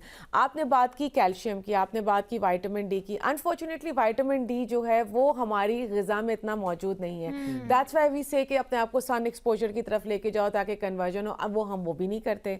हम गर्मियों में एसी में छुप जाते हैं, हम सर्दियों में हीटर में छुप जाते हैं, हम सन एक्सपोजर लेते नहीं। तो उसके लिए डेफिनेटली आपको थोड़ी सपोर्ट सप्लीमेंट चाहिए होती है। जब आप विटामिन डी की बात करें तो आपको कैल्शियम इसलिए लेना जरूरी है क्योंकि एक दूसरे को कॉम्प्लीमेंट करते हैं फॉर एब्जॉर्प्शन, ठीक है। अगर आपकी बॉडी में कैल्शियम डेफिशिएंट है और आप विटामिन डी लिए चले जा रहे हैं, it's not going to help you out. तो आपने इन चीज़ों का खास ख्याल रखना है। उसके बाद आपकी आयरन की बात आपने की, आयरन डेफिशिएंसी की बात हो रही है, तो चाहे वो बच्चा है या बुजुर्ग है, हमारे यहाँ खवातीन सब आयरन डेफिशिएंट बहुत ज़्यादा, 70% of our women are iron deficient. उसके लिए आपने क्या करना है, आपके पास आयरन रिच ग़िज़ाएँ हैं जिसमें आपके पास, अगर हम रेड से शुरू करते हैं, सो गाजर है, आपके पास एप्पल है, अनार है, चुकंदर है, ये वो सारी चीज़ें हैं जो आप ABC जूस में ऐड मैं करते ये हैं। कहना चाहती हूँ ABC जूस एक बना लें तो आपके तीनों फायदे, चारों फायदे। बट हाँ, इसके साथ हमने एक चीज़ देखनी होती है कि जब ABC juice has a lot of sugar in it, तो हमने इसके बाद का भी ख्याल रखना है कि आपने शुगर इनटेक से थोड़ा सा पीछे पीछे रहना है, क्योंकि अगर हम बुजुर्गों की बात करते हैं तो देन डायबिटीज़ इज़ देयर, तो फिर हमने उस चीज़ का भी खास ख्याल रखना है। बट एम क्या है? एम ये है कि आपने ऑर्गेनिक यानी कि प्रोसेस खानों से दूर रहना है, आपने ताज़ा खाना इस्तेमाल करना है, ऑर्गेनिक फूड खाना, ऑर्गेनिक फूड आपने फूड यूज़ करना है। प्रोसेस से मतलब है जो रेडी टू कुक है या जो फ्रोजन जो फूड। फ्रोजन है, Okay. एंड हाँ। अच्छा, मुझे एक चीज़ बताएं कि हम लोग न्यूट्रिएंट्स की बात करें, उसमें आयरन डिफिशिएंसी और विटामिन डी की कमी, इन तमाम चीज़ों के ऊपर बात करते हैं, लेकिन दो हार्मोन्स जो मेल एंड फीमेल दोनों के लिए अलग अलग अपनी अपनी जगह पे बहुत ज़्यादा ज़रूरी हैं। लेट्स टॉक अबाउट दिस कि एस्ट्रोजन लेवल एंड टेस्टोस्टेरोन के लिए आपको क्या क्या चीज़ें जो है वो खानी चाहिए, क्योंकि किसी ना किसी लाइफ के फेज़ में पहुंच के आपके हार्मोनल डिसबैलेंस की वजह से मर्द और ख़वातीन दोनों को इसका शिकार होना पड़ता है। Estrogen, of course, let me tell you, estrogen और टेस्टोस्टेरोन्स हैं क्या? So Yeah, please. Every human body has both the hormones, Okay, estrogen भी हाँ, टेस्टोस्टेरोन। वी फीमेल्स, हमारा एस्ट्रोजन Estrogens are डोमिनेंट है तो males मेल्स testosterone, टेस्टोस्टेरोन। ये basically hormonal है। आपने से बात की, अब अनफॉर्चुनेटली PCOS की आपने बहुत नाम सुना होगा, पॉलीसिस्टिक ओवेरियन सिंड्रोम, तो ईस्ट्रोजन और ये हेयर लेवल्स बहुत जल्दी यंग एज में ही ऊपर नीचे होने लगते हैं, खास तौर पे हमारी टीन एज में जो है ना बहुत ज्यादा एब्सोल्युटली। तो उसके लिए सबसे पहली चीज़ क्या है कि आपकी लाइफस्टाइल, आपके बहुत से ऐसे प्रोसेस खाने हैं जो कि आपकी ईस्ट्रोजन टेस्टोस्टेरोन लेवल्स को इरिटेट करते हैं और आपने उससे दूर रहना है। मैंने इसीलिए बात की कि आपने कोशिश करना है कि जितना आपका फ्रेश चीज़ है या आपकी जितनी जो प्रिजर्वेटिव से दूर चीज़ें आपने वो चीज़ें लेनी है। फिजिकल एक्टिविटीज मस्ट, इधर यू टॉक अबाउट मेल्स और फीमेल्स। ईस्ट्रोजन प्रोजेस्टेरोन जो है, प्रोजेस्टेरोन अगेन टेस्टोस्टेरोन जो है वो आपकी उसमें लेवल्स के साथ फ्लक्चुएट करते हैं। सो बी फिजिकली एक्टिव, बच्चों को भी फिजिकली एक्टिव रखें। और अगर आपका जो है इन्फ्लेमेशन से आपने दूर रहना है, इन्फ्लेमेशन से मतलब है ज़्यादा मीठी ग़िज़ाएं। अगर आप बहुत ज़्यादा, Male and female. Male and female both, inflammation, if your body has inflammation, definitely आपके दोनों हार्मोन लेवल्स जो है वो अफेक्ट होना शुरू हो Okay. जाता है। अच्छा, मुझे एक चीज़ ये बताएं कि what is cortisol? Cortisol level हमारे बॉडी में कैसे अप एंड डाउन होता है, किस तरह वो इवन हमारी मूड्स तक को इफेक्ट करता है, और उससे जो है ये हमारे जो स्टमक और बेली जिसे कहते हैं वो एक पाउच सा बन जाता है। It is because of the cortisol, but हम कहते हैं हमारा मोटापा आ गया, right? So how is that even connected to our stomach और बेली, और उसकी वजह से क्या जो है हमें चीजें करनी चाहिए जिससे हम इसको कम कर सके या रोक सके? सबसे लफ्ज़ों में बात करते हैं। So what is cortisol? Cortisol is a stress hormone. आपकी बॉडी में स्ट्रेस ज़्यादा होगा, आप बॉडी का मतलब है कि generally physical stress, mental stress, तो आपका कॉर्टिसोल लेवल्स रिलीज ज़्यादा हो जाते हैं। आपने बात से कि cortisol is like a magnet to fat cells. वो जो आप बात करें ना बेली पाउच की, तो आप एक मैग्नेट रखें ना, और जितनी जो मेटालिक चीज़ें होती हैं आके उसको चिपक जाती हैं। So the cortisol level starts accumulating your fat cells, ठीक है, और वो आपको अफेक्ट करता है। सबसे अच्छा तरीका क्या है कि आपने कॉर्टिसोल लेवल, सबसे पहले तो एक तो है कि आपने फिजिकली एक्टिव रहना है। You have to be physically active. आपने अपनी जितनी ब्लड सर्कुलेशन आपकी बेहतर होगी उतनी आप इन चीज़ों से दूर रहेंगे। सेकेंडली, कॉर्टिसोल का सबसे ज़्यादा ये है कि हम ये कहते हैं कि सिर्फ कॉर्टिसोल जनरली आपको डाइट से या इस चीज़ से नहीं कर रहा, आपको स्ट्रेस चीज़ों से भी इरिटेट कर रहा है, तो आपने उसमें भी रहना है। मैंने जैसे बात की है बच्चों की, अगर बात करते हैं, क्योंकि अब छोटे बच्चों में भी मैं कॉर्टिसोल लेवल्स बढ़े हुए देखे हैं। That's because of the work stress, class में जो स्ट्रेस है वो सारी चीज़ें। बच्चों पे तो आजकल सबसे ज्यादा स्ट्रेस है, पढ़ाई का स्ट्रेस है, मुआशरे का स्ट्रेस है, हाउ टू डू का स्ट्रेस है, आगे प्रोफेशनल लाइफ में क्या परसू करना है उसका स्ट्रेस है। हाँ, एंड सोशल मीडिया देखे देखे वो एक कंपटीशन दिमाग में बैठना शुरू हो जाता है, वो सारी चीज़ें। सो आसान लफ्ज़ों में ये है, कॉर्टिसोल एक स्ट्रेस हार्मोन है। आपने स्ट्रेस हार्मोन से कैसे बचना है, आप कुछ चीज़ें जो मैंने आपको बताई वो करें। और आपका जो बेली पाउच है वो बेसिकली समटाइम्स आप कहते हैं आप वेट गेन करें, पर आपको पता नहीं होता कि आपके कॉर्टिसोल लेवल्स भी ज़्यादा हैं, तो आप उसको उस तरीके से रोकथाम के लिए क्या हमें मेडिकेशंस यूज करनी चाहिए? की ज़रूरत होती है, उसके लिए you need a professional help. Alright, let's talk about this के जब ख़वातीन जो है, हामला ख़वातीन के लिए ख़ास तौर पर ग़िज़ाइयत की बहुत ज़्यादा ज़रूरत होती है, और हमने देखा है कि हमारी दादियाँ और अम्माएँ जो हैं वो काफ़ी इस चीज़ का ख्याल रखती है मुख्तलिफ ग़िज़ाओं से। तो ऐसी कौन सी चीज़ें हैं ऑर्गेनिकली जिनका इस्तेमाल इस ख़ास तौर पे अरसे के लिए ज़्यादा से ज़्यादा होना चाहिए? जो आपने बात की वो एक सेकंड फेज आ जाता है। मैं हमेशा फोकस करती हूँ जब बच्ची अपनी प्यूबर्टी को टच करती है, she has all the right to a good nutrition. Being a public health specialist I have written multiple मैंने रिसर्चेज में लिखा है जिसमें बताया गया है कि अगर बच्ची आयरन डेफिशिएंट है या उसको न्यूट्रिशन प्रॉपर नहीं है तो जब वो शादी होगी और जब वो हामला होगी तो वो अपने साथ वो सारी डेफिशिएंसीज कैरी कर रही है। तो मेरी पेरेंट्स से रिक्वेस्ट ये है कि जब बच्चियां अपनी प्यूबर्टी टच करती हैं, please focus on their diet, please focus on their lifestyle. अगर उनकी डाइट अच्छी नहीं होगी तो उनकी बिल्डिंग ब्लॉक स्ट्रॉन्ग नहीं होगा और वो आगे जाके आपको प्रॉब्लम करेगा। आयरन की बात करें, बहुत ज़्यादा बच्चों को ना फूड ऑप्शंस मत दें। मैं ये खाना है, मैंने ये नहीं खाना, you know this Limited is options रखें, हाँ। Limited options, they know what is healthy and what is not healthy. Iron supplements की भी जरूरत होती है, फॉलिक एसिड भी आपको चाहिए। हमारा ऐसा एक्सपोजर नहीं, हमारी डाइट ऐसी नहीं है, तो इन चीज़ों का है। जब माँ हामला हो जाती है, ये मैंने I worked on one of the famous हमारी ऑर्गेनाइजेशन से, उसे मैंने मटर्नल चाइल्ड हेल्थ पे काम किया था। सो 3 ट्राइमेस्टर्स हैं प्रेगनेंसी के, first trimester, second and third. मैं आप लोगों की गलतफहमी दूर कर दूं कि फर्स्ट ट्राइमेस्टर में 2 लोगों का खाने की जरूरत नहीं है। नो, ईट नॉर्मली, बिकॉज अगर आप 2 लोगों का समझ के खा रहे हैं, you gaining on weight, diabetes आपके लिए तैयार बैठी, हाइपरटेंशन, बच्चे का वजन, सारी चीजें आपको प्रॉब्लम कर सकती है। सेकेंड ट्राइमेस्टर जो कि 3 से 6 माह के में, उसमें आपने वो चीजें खानी है जो कि नॉर्मल से थोड़ा सा ज्यादा है। तो ये आप, और उसमें सारे ग्रुप्स हैं, आप रोटी, चावल, मुर्गी, मछली, दालें, फ्रूट, सब्जियां, ये सारी चीजें आप एड ऑन रख सकते हैं। तो ये वो चीज़ें हैं जिसको आपने लेके चलना है। एंड थर्ड ट्राइमेस्टर, हाँ, फिर आप 2 लोगों का खा सकते हैं, ठीक। But first and second trimester सिर्फ अपने लिए खाएं। वैसे इसमें मैं भी थोड़ा ऐड कर लूं कि पंजीरी मेरे ख्याल से ऐसे खवातीन के लिए बहुत ज्यादा फायदेमंद होती हैं। होती है, बिल्कुल होती है, बट ज्यादा क्वांटिटी में नहीं, क्वांटिटी में खाएं। और मैं हमेशा कहती हूँ कि बस मदर्स जो हैं after delivery, they are mostly confined to bed, उनको फिजिकली एक्टिव भी रहना जरूरी है। अच्छा, लेट्स टॉक अबाउट जी सर्दियों के मौसम में जो हमारे ड्राई फ्रूट्स हैं, ये हमारी किन किन ज़रूरियात को हिट करते हैं और पूरा करते हैं? सबसे बात है कि ड्राई फ्रूट्स का जो है हमेशा बात करते हैं, आप कैसे ड्राई फ्रूट लेते हैं? How do you take dry fruit? This simple question. Simple आप हम जाते हैं दुकान से खरीदते हैं, कोई भी होगा, किसी भी वक्त मुट्ठी भर के एक दिन में कितना खाते हैं? अब थोड़ी चीजें जो है वो सब हम लोग जो है He's been very gentle, कहते हैं ना लोग, हम हमेशा कहती हूँ कि आपने हैंडफुल लेना। हाँ, हैंडफुल। ठीक है, हैंडफुल का मतलब ये नहीं कि आपने हैंडफुल लेना है। आपने हैंडफुल लिया, 8 से 10 पीसेस आपके दिन में आएंगे। Dry fruits has good cholesterol, ठीक है, but at the same time lots of dry fruit आपका ट्राइग्लिसराइड लेवल्स को अफेक्ट मतलब कि आप जो है वो 5 से 7 बादाम, ठीक है, इसी के साथ जो है वो 5 से 7 आप काजू, पिस्ता और इस तरीके से तमाम कॉम्बिनेशन में ले लें तो एक टाइम पे ये सब चीजों का काफी कॉम्बिनेशन ज्यादा जो फिर भी बन सकता है। 4 देते रहे तो एग्जैक्टली। तो वाकई में आपसे ही फरमा रही हैं कि टीवी देखते हुए बहुत सारा खा जाते हैं। बिल्कुल, पूरी प्लेटें भर लेते हैं। नुकसान क्या होता है ज्यादा खाने से और सही खाना क्यों जरूरी है? नुकसान कि आपकी लिपिड प्रोफाइल इफेक्ट होगी। बहुत से लोगों को ये होता है कि आप वेट गेन करना शुरू कर देते हैं, इंस्टेड ऑफ द फायदा उसका नुकसान होना शुरू हो जाता है।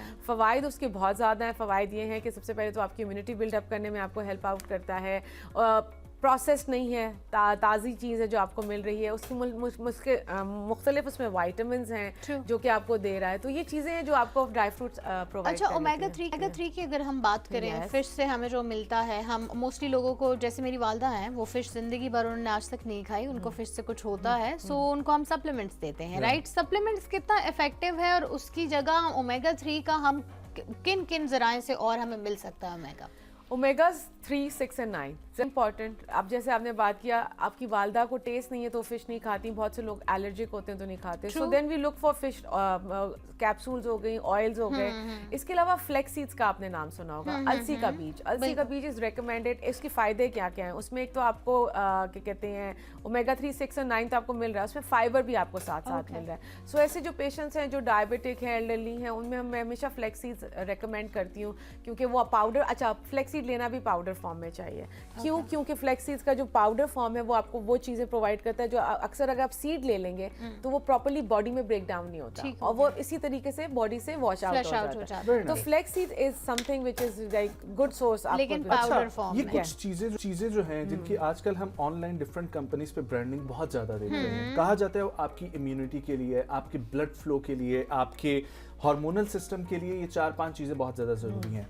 पंपकिन सीड्स, शिलाजीत, फिर उसके अलावा अश्वगंधा, ठीक है, त्रिफला, ठीक है, इनके डिफरेंट कैप्सूल्स के फॉर्म में भी आ रहे हैं, रॉ फॉर्म में भी आ रहे हैं। लेने चाहिए, लेने चाहिए डॉक्टर की रिकमेंडेशन से लेने चाहिए क्या या वैसे ही लेने चाहिए, और इनकी इंपॉर्टेंस है। एक्चुअली हम बाय वर्ड ऑफ माउथ बहुत जाते हैं, यू नो, आपको कोई फायदा हुआ, आपने कहा नौशीन ये खा लो, इससे तो मुझे बहुत फायदा हो रहा है, नौशीन जल्दी से गई और उन्होंने चीजें ले ली। So I generally recommend, if you feel कि आपको कोई डेफिशिएंसीज हो रही है, प्लीज कंसल्ट अ प्रोफेशनल, ठीक है, ताकि वो आपको बता सके।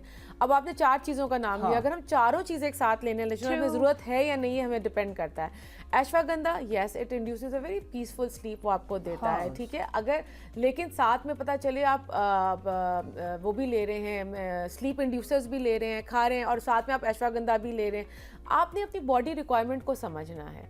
आपने बाय वर्ड ऑफ माउथ या बाय जो इन्फॉर्मेशन सोशल मीडिया, उसको नहीं फॉलो करना। I do agree, you can take all these things जो आपने मेंशन की हैं, अश्वगंधा हो गया, शिलाजीत हो गया, सारी चीज़ें होगी जो आप ले सकते हैं, लेकिन अगर आपकी बॉडी को उसकी रिक्वायरमेंट है तब।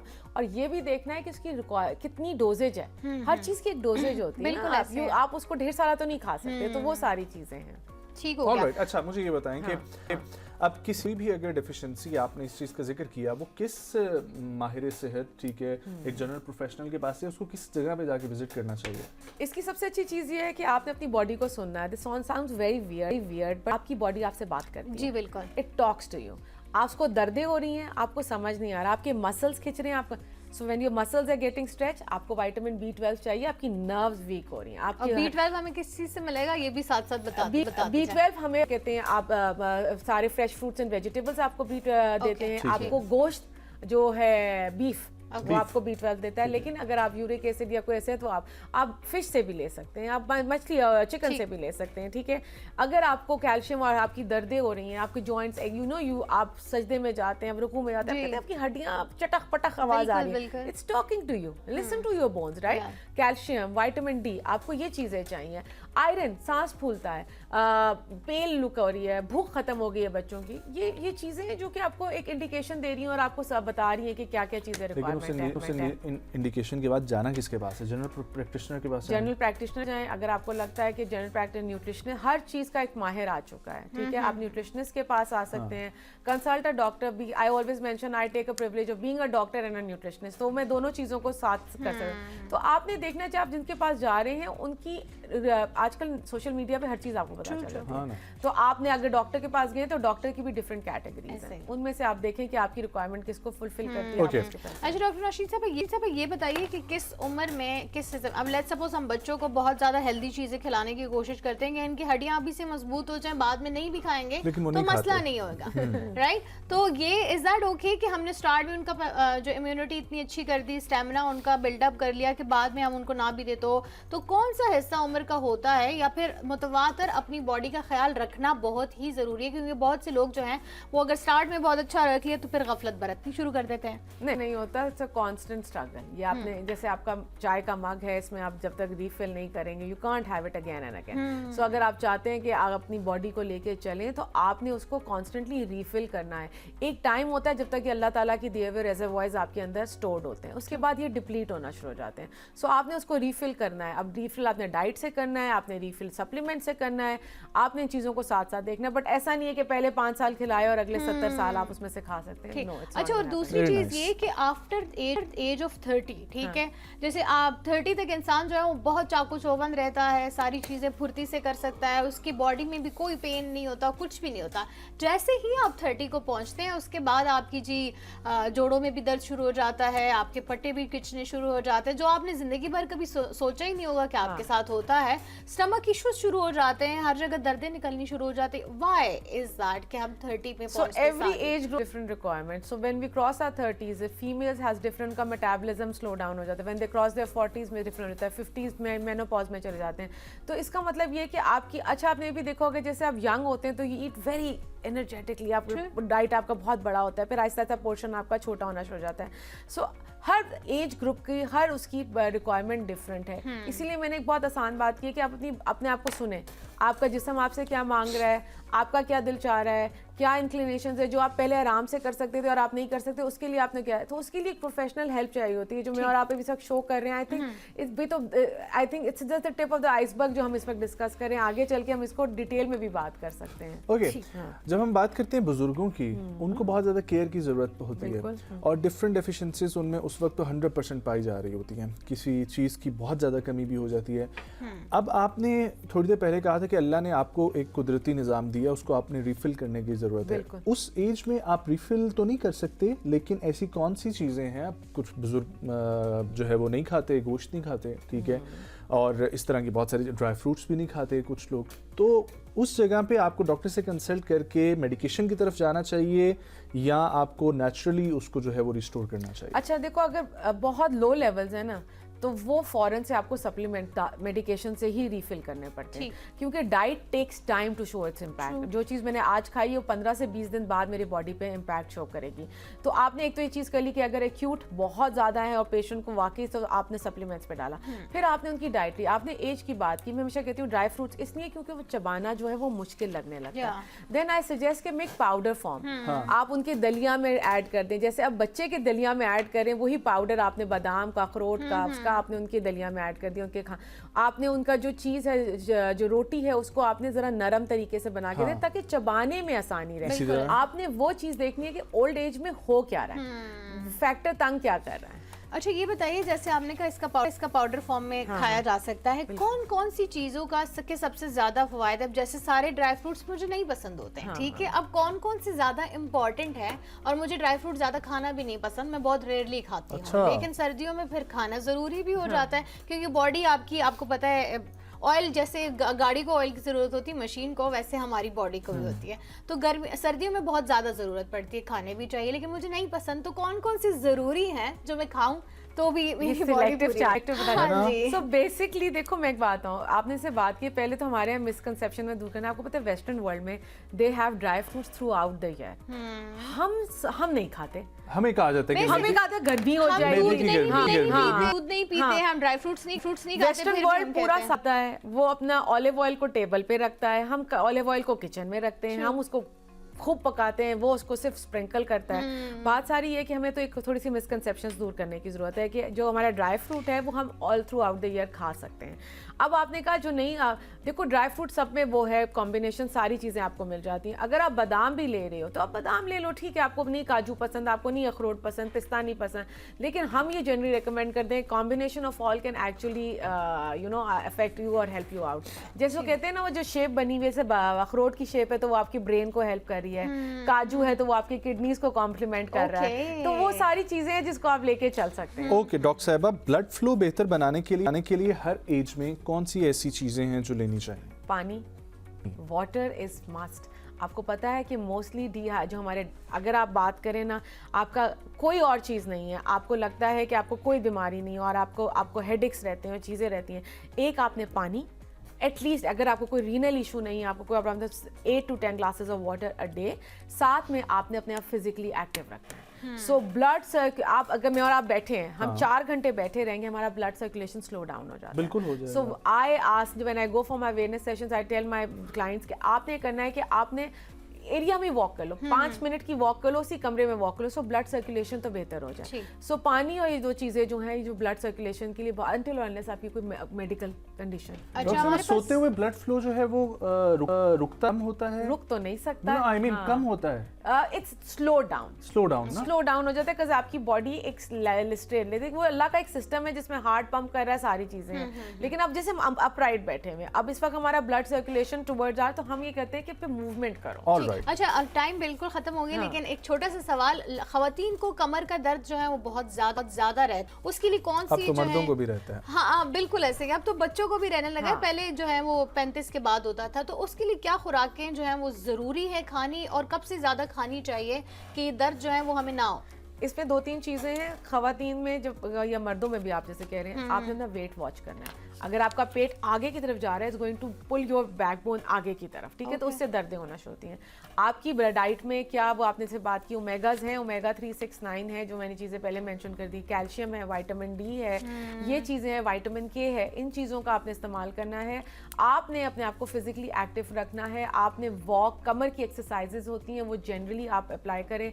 सारी एक्सरसाइजेज सबके लिए नहीं होती, लेकिन आप वो चीज़ें करें तो आप देखें आपको रिजल्ट्स आने शुरू हो जाएंगे। ठीक हो गया जी। वेल, थैंक यू बहुत सो मच शुक्रिया डॉक्टर डॉक्टर नौशीन नौशीन। साहिबा। It was a lovely session with you और हमें भी काफ़ी एक्साइटमेंट हुई आपसे हमने बात करके और छोटे छोटे चीज़ों की करके हर चीज को ब्रेक डाउन करके उनसे कोशिश की पूछा है, है, कोशिश की है मिथ्स कवर को हो ब्रेक जाए। करने की और ऐसी बहुत सारी चीज़ें जो इस वक्त सोशल मीडिया पे एड्स की सूरत हाल में हमारे सामने है, उनको एड्रेस करने की एक छोटा सा वक्फा हमारे साथ रहा। Welcome back once again. ख़वातीन और हज़रात, जैसा कि आप सभी को मालूम है कि पाकिस्तान में आई डोनेशन के हवाले से बहुत अरसा दराज से काम चल रहा है, लेकिन एक ऐसी एसोसिएशन जिसका नाम है आई एसोसिएशन वेलफेयर सोसाइटी, ये पाकिस्तान में ख़ासतौर पर लाहौर और पाकिस्तान के दूर दराज इलाकों में आंखों की बिनाई के हवाले से, बीमारियों के हवाले से, आंखों के तहफ़्फ़ुज़ के हवाले से बहुत सारा काम कर रही है। और न सिर्फ पाकिस्तान में आई डोनेशन को प्रमोट कर रही है, डोनेटर्स को प्रमोट कर रही है, उनको मोटिवेट कर रही है, बल्कि उसके साथ साथ इंटरनेशनल ममालिक और ख़ास तौर पर श्रीलंका के साथ भी एक ताल्लुक बनाने और श्रीलंका पाकिस्तान के साथ उसको इस हैसियत में जोड़ने में कि एक वाहिद मुल्क पाकिस्तान को अब आई डोनेशन में मदद करेगा। इस एसोसिएशन का वेलफेयर सोसाइटी का बहुत किरदार है। आज इसी के चेयरमैन हमारे साथ मौजूद होंगे, तो आइए आपकी मुलाकात करवाते हैं और इस हवाले से तमाम तर सिचुएशन को समझते हैं कि पाकिस्तान में इस वक्त आई डोनेशन को किस हद तक मोटिवेट किया जा रहा है, प्रमोट किया जा रहा है और डोनेटर्स को कैसे मोटिवेट किया जा रहा है कि वो अपने इस दुनिया से रुखसत के बाद अपनी आई डोनेशन जो है उसको अपनी जिसको कहते हैं ना लास्ट विल, उसके अंदर मेंशन करके जाएं। सो हमारे साथ मौजूद हैं जी chairman Pakistan eye donation welfare society जनाब यासीन जोया साहब थ्रू वीडियो लिंक के जरिए। अस्सलाम वालेकुम यासीन साहब, बहुत शुक्रिया प्रोग्राम में जुड़ने के लिए। अब very good morning to you. उम्मीद करता हूँ आप खैरियत से होंगे। सर माशाल्लाह बहुत अच्छा आप लोग काम कर रहे हैं। इस वक्त जो ये अपडेट है, एक तरफ पाकिस्तान का झंडा, एक तरफ श्रीलंका का झंडा मैं आपके पीछे देख रहा हूँ, जरा प्लीज बताइएगा इस डेवलपमेंट के हवाले से। Thank you so much for inviting me.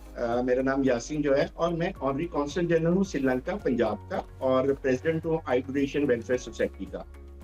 Basically you know Sri Lanka is the major donor country in the world जो आई डोनेट करते हैं पूरी दुनिया में।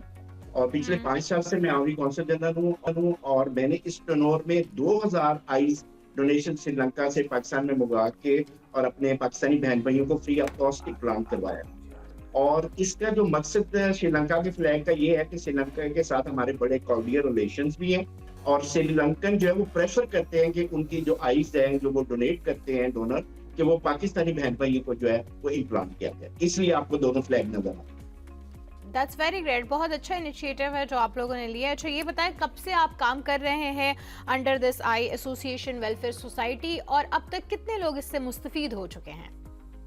देखिए ओवरऑल तो श्रीलंका ने पिछले 40-45 साल में तकरीबन 26,000 आई कॉर्निया पाकिस्तान भेजी है, लेकिन मेरे पिछले 5 साल में as a honorary consul general मैंने 2000 आई कॉर्निया श्रीलंका से पाकिस्तान में मंगवा के डिफरेंट जो हमारे अलाइड हॉस्पिटल है वहाँ पे हमने फ्री ऑफ कॉस्ट इम्प्लांट कराए। आपको पता है कि आईज जो है वो कितना सेंसिटिव ऑर्गन है किसी बॉडी का। अगर आई साइड ही नहीं है तो आपकी सारी दुनिया जो है वो अंधेरी हो जाती है और अगर आप 10 मिनट अपनी आंख बंद करें तो आपको अंदाजा होता है कि ये अल्लाह ताला ने कितनी बड़ी नेमत रखी हुई है। तो जब मैंने पहली 5 आइकॉनिया श्रीलंका से मंगा के मैंने मुगल आई हॉस्पिटल लाहौर में इम्प्लांट कराई और जब अगले दिन उनकी पट्टियां खुली तो मुझे अंदाजा हुआ कि उन लोगों के क्या जज्बात थे जब उन्होंने इस दुनिया की रोशनी को देखना शुरू किया और वो नॉर्मल उनकी जो आई साइट है वो रिस्टोर हुई।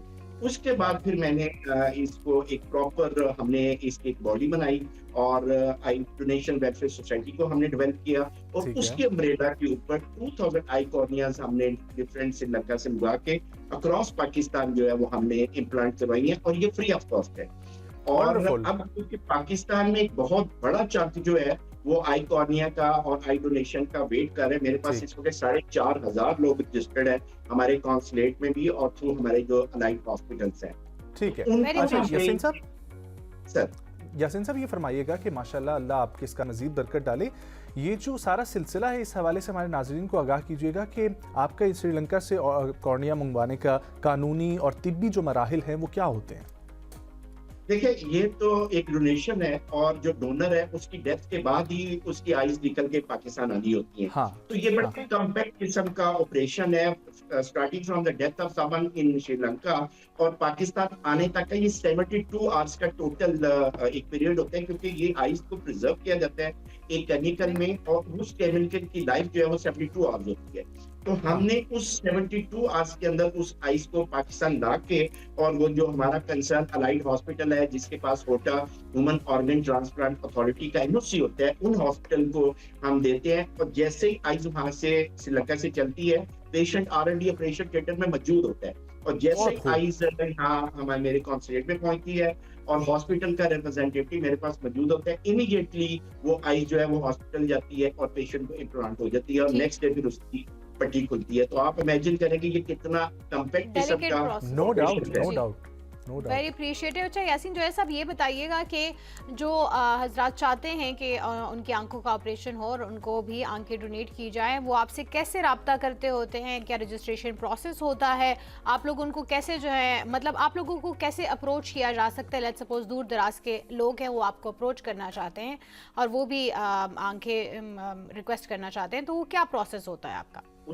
उसका बहुत सिंपल प्रोसीजर हमारा ये कि हमारे अलाइड हॉस्पिटल है, जैसे बहावलपुर में भावल विक्टोरिया हॉस्पिटल है, साहिवाल का DHQ हॉस्पिटल है, लाहौर में मुगल आई हॉस्पिटल है, CMH है, हेंसन सिल्वा हॉस्पिटल है, गुजरवाला का टीचिंग हॉस्पिटल है, CMH पिंडी है, इस तरह कराची में है, इस तरह पेशावर में लाइन हॉस्पिटल है, इस तरह कोयटा में हमारा एक जो है वो वहाँ पे हॉस्पिटल है जिसमें लोग जाके पहले प्रीमियरली अपना टेस्ट करवाते हैं और वो जो डायग्नोस्टिक करने के बाद डायग्नोज हो जाता है कि जिनका आई कॉर्नियस का या आइस का मसला है, वो फिर रेफर होकर उनकी रिपोर्ट्स हमारे पास आती हैं, फिर हम उनको जो अलाइड हॉस्पिटल है उनको भेजते हैं। उसके बाद फिर हम प्रायोरिटाइज करते हैं कि जो मेरी बेटियां बेटे जिनकी एज 18 से 30 साल है वो पहली प्रायोरिटी होती है, जो मेरी बेटियां जो शादी की उम्र वाली होती हैं वो मेरी सेकंड प्रायोरिटी होती है। इस तरह हमने इसको प्रायोरिटाइज किया होता है और बेस्ड ऑन द रिक्वायरमेंट पर हम ये कॉर्निया उनको दे देते हैं। अब जैसे आपने क्वेश्चन किया कि पाकिस्तान में being a president I donation welfare society, हमने पाकिस्तान का पहला आई बैंक फैसिलिटेशन सेंटर मैंने खोला है। इस फैसिलिटेशन सेंटर सिर्फ आप आई श्रीलंका से नहीं आएंगी, बल्कि मैंने अमेरिकन आई बैंक एसोसिएशन की भी पाकिस्तान की मेंबरशिप ले ली है और यूरोपियन आई बैंक की भी मेंबरशिप ले। I am the only Pakistani जिसके पास तीनों मेंबरशिप है, ताकि ज्यादा से ज्यादा पाकिस्तानी मेरे जो बहन भाई हैं उन तक ये जो है वो डोनेशन आप पहुंचा सकें। और पाकिस्तान में भी हम इस कैंपेन लेके जा रहे हैं, जैसा कि आपने बताया कि लोग खुद भी हम अपनी आई जो है उसको जो है वो डोनेट करें ताकि किसी और की साइड पे उसको। मैं इसी तरफ आने लगा था यासीन साहब, बहुत अच्छा आप काम कर रहे हैं और जितनी आपकी कोशिशें हैं और जिस तेज़ी से आप काम कर रहे हैं उससे यकीनी तौर पे बहुत लोगों की ज़िंदगी जो है वो महफूज हो रही है और वो दोबारा से ज़िंदगी के रंग देखने के लिए काबिल हो रहे हैं। मुझे ये बताइएगा कि ये कॉर्निया डोनेशन का जो मामला है, ये किन पेशेंट्स को आप सिलेक्ट करते हैं? क्या कोई ऐसे भी पेशेंट्स हैं जिनको ये कॉर्निया जो है वो डोनेट नहीं हो सकता किसी भी तिब्बी वजूहात की बिना पर? एक तो ये बताइएगा और दूसरी चीज़ ये कि पाकिस्तान में मोटिवेट करने के हवाले से आप लोग क्या काम कर रहे हैं? ऐसे कौन से प्रोग्राम्स में जिनमें लोगों को आप ये बता रहे हैं, क्योंकि इसमें इस्लामी पहलू भी लोग जोड़ देते होते हैं, तो ज़रा ये बताइएगा कि आगाही के हवाले से भी क्या काम हो रहा है? देखिए, जो पहला आपका जो क्वेश्चन है उसका तो ये है कि हम होटा जो ह्यूमन ऑर्गन ट्रांसप्लांट अथॉरिटी है उसके साथ मिलकर अवेयरनेस कैंपेन कर रहे हैं कि ये जो आइज है, आप देखें हमारे सबसे बड़े आइकॉन जो थे वो अब्दुल सत्तार ईदी थे। अगर अब्दुल सत्तार ईदी ने अपनी आइज डोनेट की है तो उससे बढ़ के तो कोई नहीं आप कह सकते। जो फिजियोथेरेपिस्ट जिन्होंने अपनी पूरी जिंदगी वक़्फ़ की थी पाकिस्तान में, उन्होंने भी अपनी आइज को जो है वो डोनेट किया था और कराची में वो इम्प्लांट की थी। अब जो हमारा सिलेक्शन का क्राइटेरिया ये जैसे जो आपने क्वेश्चन किया है, जिसको बाय बर्थ आइज का इशू है, उसकी आई साइट रिस्टोर नहीं है, उसका हम कुछ नहीं कर सकते, क्योंकि जो अल्लाह ताला ने जिसका बिनाई रखी है ये उन्हीं लोगों के लिए। लाइक फॉर एग्जांपल अभी मुझे CMH पिंडी से पिछले साल एक रिक्वेस्ट आई कि हमारे फौजी भाई हैं 40 के करीब है जिनकी आईडीज पटने से नॉर्थ वजीरिस्तान में उनकी आइज जो है वो जाया हो चुकी थी। तो इमीडिएटली मैंने विदिन 3 मंथ जो है वो 40 आइज कॉर्निया श्रीलंका से अरेंज करके हमने CMH पिंडी को दी और वो फौजी हमारे जो भाई थे उनको आई कॉर्निया रिस्टोर हुई, लगी इम्प्लांट हुई और वो दोबारा बॉर्डर्स पे चले गए। फिर ये जो वेल्डिंग वाले लोग होते हैं जो वेल्डिंग का काम करते हैं, वो जो चर है वो आंख में जाने से, जो स्पोर्ट्स के लोग होते हैं बॉल लगने से आइज हो गई है, कोई लड़ाई झगड़े से आइज ज्यादा, तो ज्यादातर ये लोग हैं जिनके पीछे अल्लाह ने देखने की सलाहियत रखी थी, लेकिन एक्सीडेंटल somehow उनकी किसी जो है वो reason की गायब, वजह से, हाँ। उनको ये हम आइकॉन। अच्छा, कितना पेचीदा मरहला होता है वैसे। बच्चे जो हैं वो बचपन से ही कुछ नहीं देख पाते हैं, कुछ बाद में इस नेमत से महरूम रह जाते हैं। सो एक तो इमोशनल जो कनेक्शन होता है कि मतलब बच्चों को पहले प्रायोरिटाइज किया जाए, लेकिन आपने कहा कि आप एज ग्रुप के हिसाब से प्रायोरिटी देते हैं। अब लेट्स सपोज एक है जो पेशेंट जिसके साथ आपका इमोशनल कनेक्शन भी जुड़ चुका है, right? So do you think कि आप उसको ज़्यादा प्रायोरिटाइज करेंगे या नहीं? आपके लिए हमेशा यही सबसे पहले रहता है कि उसूल की बात है, जो एज ग्रुप ज्यादा आपने पहले से प्रायोरिटाइज रखा है उसको ज्यादा रखेंगे? देखिए, मैंने अभी एक दफा टेस्ट किया है भाव विक्टोरिया हॉस्पिटल में। एक बुजुर्ग थे जिनकी एज को 65 थी और पिछले 10 साल से द्रांति लगने से उनकी एक आइस जाया हो चुकी थी और दूसरी शुगर की वजह से जाया हो चुकी थी। उन्होंने, मैं भावलपुर गया हुआ था तो उन्हें पता चला कि मैं वहां पे आया हूँ, चैम्बर गया हुआ था, चैम्बर ऑफ कॉमर्स में विजिट पे था। उन्होंने मुझे रिक्वेस्ट भेजी कि जी मैं 65 हूँ तो मेरी ख्वाहिश है कि मेरी आइस लगे ताकि मैं दुनिया को दोबारा देख सकूँ। तो मैंने स्पेशल उनके लिए आइस जो है वो भावलपुर विक्टोरिया पे बुलाई, दुनिया को तल्लक था। जब उनको आइस लग गई तो उसके बाद उन्होंने सैराकी में मुझे एक मैसेज भेजा जिसमें उसने श्रीलंका गवर्नमेंट का शुक्रिया किया, उस डोनर का शुक्रिया अदा किया, मेरा शुक्रिया अदा किया, हॉस्पिटल का कि फ्री ऑफ कॉस्ट मुझे आइस लगी है। और साथ उन्होंने मुझे सैराकी में कहा कि 10 साल बाद, मैं 10 साल से जुमा पढ़ रहा था, पहली साहब में मैं मौलवी साहब का चेहरा भी देख रहा था, पहली दफा मैंने धुंधला मौलवी साहब का चेहरा देखा। तो आप इमेजिन करें कि क्या फीलिंग्स होती है उनकी, जिनकी जो देख रहे थे और फिर उनकी डिनाई चली गई, और जब दोबारा उनको लौट के आती है तो किस तरह की उनकी फीलिंग होती है, कैसे तभी वो मेरे ख्याल से उनको ज्यादा एहसास होता है कि वो जो नेमत जो अल्लाह ने नवाजा तो जिस नेमत से उनकी उन्होंने कदर नहीं की। अच्छा, ये बताइए कि आप जो है वो इस ये आई वेलफेयर एसोसिएशन चला रहे हैं, राइट? ये बताइए कि अब तक कितने लोगों के साथ आप एक ये बॉन्डिंग बना चुके हैं? तो ये इतना कार खैर है, लोगों की ज़िंदगी संवर जाती है, एक बार फिर से वो ज़िंदगी के रंग देखने लगते हैं, कितनी अटैचमेंट हो गई है? और ये जो जज्बा है ये कहाँ से आपको लगता है कि पैदा हुआ? आप बचपन से तो ये ज़ाहिर है इंसान के माइंड में नहीं होता कि मैं एक ऐसा वेलफेयर एसोसिएशन चलाऊं कि मैं जिसमें लोगों की मदद कर सकूं। सो ये जज्बा आपसे के अंदर जो है वो कब से उमड़ा और कब से आपने इस पे काम शुरू किया? देखिए, जब पहली 5 आइकॉनिया 2021 में पेंडेमिक था, जब कोरोना था, तो तब पहली 5 आइकॉनिया आई और मुझे इसका बिल्कुल बैकग्राउंड का पता नहीं था। मुझे श्रीलंका से कहा गया कि हम 5 कॉलोनियां भिजवा रहे हैं तो आपने इम्प्लांट करनी है कुछ इधर मुगल आई हॉस्पिटल लाहौर में। तो जब उनकी मैंने वो फैसिलिटेट की और अगले दिन मुझे जो हॉस्पिटल के इंतजामिया उन्होंने कहा कि हम चाहते हैं कि पहली दफा इम्प्लांट ये आइकॉनिया हमारे हॉस्पिटल में हुई है, तो बीइंग ऑनरी काउंसिल जनरल आप आए और इस दुआ खैर का हिस्सा है। आप बिलीव करें कि जब मैं सेकंड डे वहां पे गया और उनकी पट्टियां खुली और धुंधला obviously it takes time, 3 to 4 weeks लगते हैं प्रॉपर रिस्टोर होने में साइट को। लेकिन जब उन्होंने आंखें खोली, 2 लेडी थी 40 प्लस की थी और 2 बूढ़े थे और एक बच्चा था, तो मैंने उनकी फीलिंग देखी कि वो कांप रहे थे। जब वो देख रहे थे ना तो वो उनको समझ नहीं आ रही थी कि उनकी जिंदगी में कितना बड़ा इनकलाब। तो तब मैंने ये रियलाइज किया और उस औरत ने अपनी झोली को ऐसे आके कहा कि मैं अल्लाह के नबी का दूर आपकी शफात के लिए दुआ करूंगी, बेटा जो आपने हमारे लिए किया हम तो बिल्कुल कभी सोच नहीं सकते थे कि कभी हम इस दुनिया को दोबारा देख सकें। ये वो जज्बा था जिसने मुझे मोटिवेट किया कि मैंने अब अपने पाकिस्तान बहनी भाइयों को ज्यादा से ज्यादा फैसिलिटेट करना है और मैंने इसको एक प्रॉपर ऑर्गेनाइजेशन सेटअप करके जानी है, ताकि जब मैं इस दुनिया से वापस जाऊं तो तब ये कार्य खैर जो है वो पाकिस्तान बहन भाइयों के लिए जारी साबित।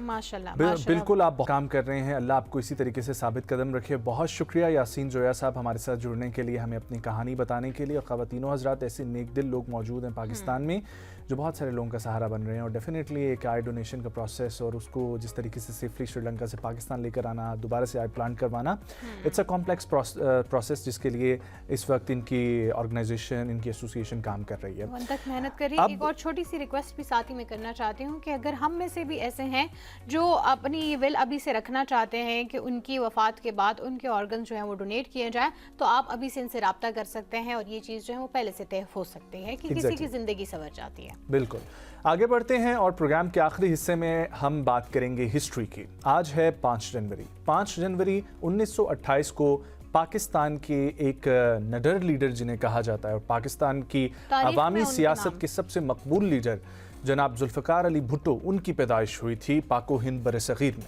और पाकिस्तान से उनका ताल्लुक यूनाइटेड नेशन में जिस वक्त बैठकर वो स्पीच दे रहे थे, वो आप लोग मनाज़िर इस वक्त देख सकते हैं। पाकिस्तान के सदर भी रह चुके हैं और पाकिस्तान के वज़ीर आज़म भी रह चुके हैं। इनकी पार्टी पाकिस्तान पीपल्स पार्टी एक मकबूलियत रखती हुई पार्टी है जिसकी बुनियाद इन्होंने खुद रखी थी। और पाकिस्तान की जो आइन है, जो कॉन्स्टिट्यूशन ऑफ पाकिस्तान 1973, जिसके ऊपर पाकिस्तान आज भी अमल पैरा है, पूरी पार्लियामेंट को उस पर जमा करने में इनका किरदार है और उस आइन को लिखवाने में और नाफिजुल अमल करवाने में बहुत किरदार है इनका। बहुत सारी कोशिशें हैं जो इन्होंने पाकिस्तान के लिए की हैं और पाकिस्तान और इस्लामी ममालिक के एक फॉरवर्ड ब्लॉक बनाने में, जिसमें यासिर अरफात शामिल थे, जिसमें सऊदीया के शाह फैसल शामिल थे, पाकिस्तान से जुल्फ़िकार अली भुट्टो शामिल थे, शाह ईरान शामिल थे। इनका बहुत किरदार है मुसलमानों की एक हैसियत दुनिया भर में मनवाने के लिए। बिल्कुल ऐसा ही, अपना स्टांस रखने के लिए, अपनी बात पे खड़ा रहने के लिए और मुल्क की मफाद को जो है वो हर चीज़ से बालातर उन्होंने सोचा है। हमेशा उन्होंने हर फोरम पे पाकिस्तान के लिए जो आवाज़ उठाई है वो उस पर साबित कदम भी रहे हैं। और इन्होंने ही ये पहले ही मेरे ख्याल से मैं कहना चाहूँगी कि वो लीडर थे जिस पे अमल पैरा हो कि आज हर लीडर जो है वो ये कहता है कि जी पाकिस्तान का मतलब क्या, ला इलाहा इल्लल्लाह, इसके अलावा हम और कुछ नहीं मानते। इन्होंने हर फोरम पे जाके सिर्फ और सिर्फ पाकिस्तान का नाम लिया है, ना कि अपनी ज़ात का और ना किसी और चीज़ का। वेल ख़वातीन और हज़रात, ऐसे लीडर्स हम उम्मीद करते हैं पाकिस्तान में और भी पैदा होंगे। और आज पाकिस्तान पीपल्स पार्टी की जानिब से दुआया तकारीब होंगी और इसी तरीके से उनकी बर्थडे के हवाले से मुख्तलिफ चीज़ें हैं वो आप दिन भर देखते रहेंगे। हम लोग लेंगे आप लोगों से इजाज़त। उम्मीद करते हैं कि प्रोग्राम आपको पसंद आए। अगर पसंद आए तो फीडबैक ज़रूर शेयर करें। आप लोगों से मुलाकात होगी कल। अपना बहुत सारा ख्याल रखें। मुझे और नाज़िश खटक को दीजिए इजाज़त। अल्लाह ने के बाद।